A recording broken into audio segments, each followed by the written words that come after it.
মইরা যাইব। আর এই বিলালের জন্য মেয়ে তালাশ করে তোমারে দিতে চাইছিলাম, কিন্তু যখন শুনছি বিলাল মইরা যাইব, আমি বাপ ভাইয়া তো এরকম কাজ করতে পারি না। একদিনের জন্য তো আমি মেয়ে বিয়ে দিতে পারি না, কথা কোন ঠিক কি না?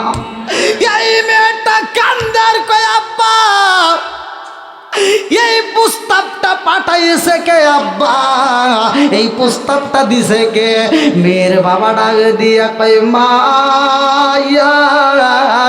এই প্রস্তাবটা আর কেউ দেয় না, এই প্রস্তাব পাঠাইছে রহমাতাল লিল আলামিন। আল্লাহু আকবার কোন। আল্লাহু আকবার।